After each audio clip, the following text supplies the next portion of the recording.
Imagine digging in the dry earth, somewhere in Madagascar or maybe southern Africa, and uncovering, well, not a root, not a tuber exactly, but this fleshy, bumpy thing. It almost looks like some kind of strange fungus.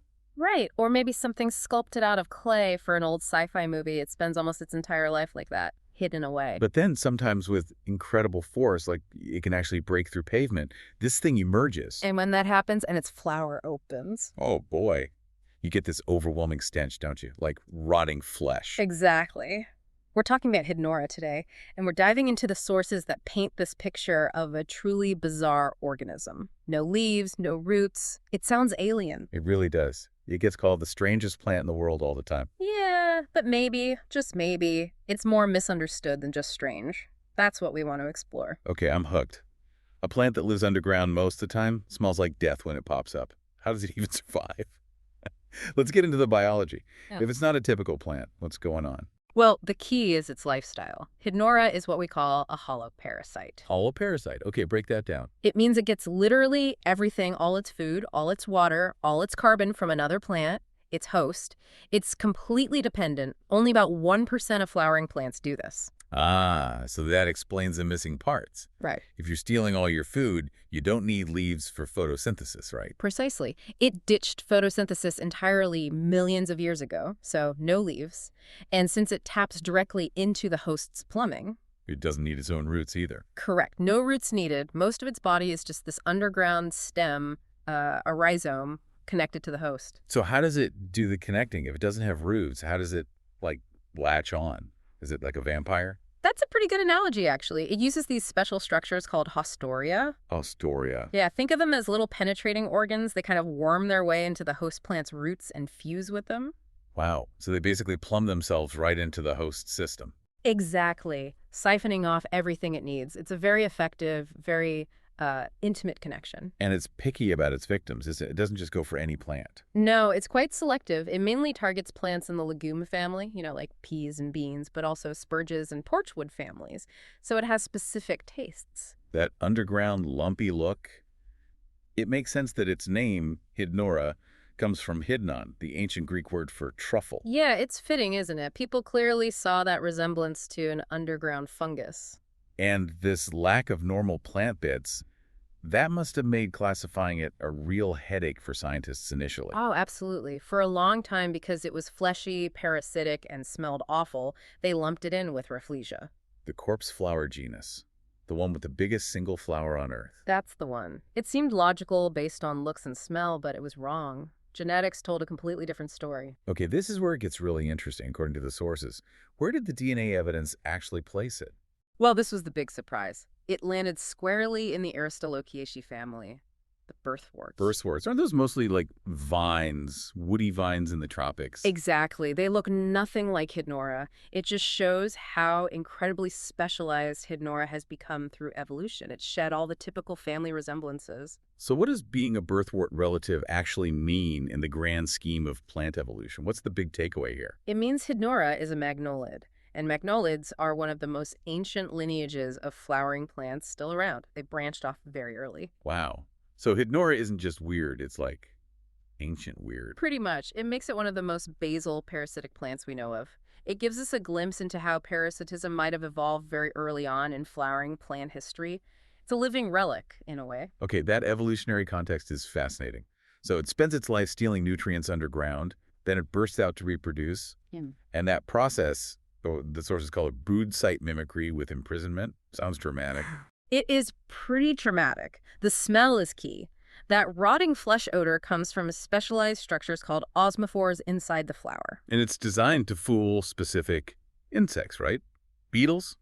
Yes, primarily certain types of beetles like carrion beetles or dung beetles. They're drawn to the smell thinking it's a dead animal, a place to feed or lay their eggs. That's the brood site mimicry part. And I read some species even heat themselves up. That's right, thermogenesis. They generate a bit of heat, which helps vaporize those smelly compounds and spread the stink further on the breeze, like a very morbid air freshener. Okay, so the poor beetle follows the smell, goes into the flower. Then what? How does the pollination actually happen? It's like a little obstacle course. The beetle crawls inside, often attracted to those smelly osmophores to feed. As it moves around or tries to leave, it slips Whoops, where? down deeper into the flower structure. First, it bumps against the anthers and the male parts and gets covered in pollen. Okay, so it gets dusted. Then, it often falls further down onto the stigma, which is the receptive female part, usually located at the base of the flower chamber. If it's carrying pollen from another Hydnora flower it visited, bingo, cross-pollination occurs. And it can pollinate itself too, right? Yes, they are bisexual, having both male and female parts. So, if cross-pollination doesn't happen, self-pollination is a reliable backup plan. Now the imprisonment part. How does it keep the beetle locked up? The inside of the flower is designed like a temporary jail cell. The walls are often very smooth and slippery, making it hard to climb out. Mm-hmm. And crucially, around the entrance or edges of the petals, there are often stiff, downward-pointing bristles forming a kind of cage. Easy to get in, very difficult to get out. So the beetle is stuck in there, bumping around, ensuring pollen gets transferred. Exactly. It's trapped for a while, sometimes a day or so. Once the flower is confident pollination has occurred, the bristles might relax or the flower itself opens up more and the beetle is released. Unharmed. Usually, yes. The plant needs the beetles alive to potentially visit other Hydnora flowers. It's a clever catch-and-release system. Incredible. So after all that stench and deception, what happens next? The flower dies off, and then? Then comes the surprise.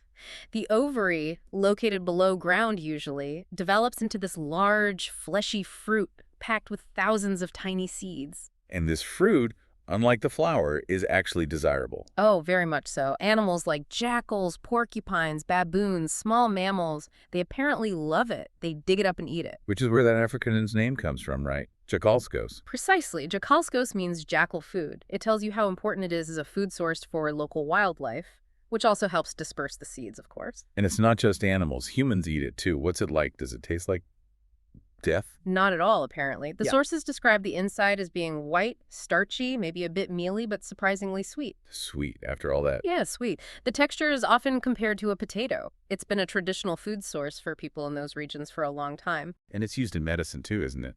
The list seems huge. It is. Traditionally, parts of the plant, the fruit, the rhizome, have been used for all sorts of things.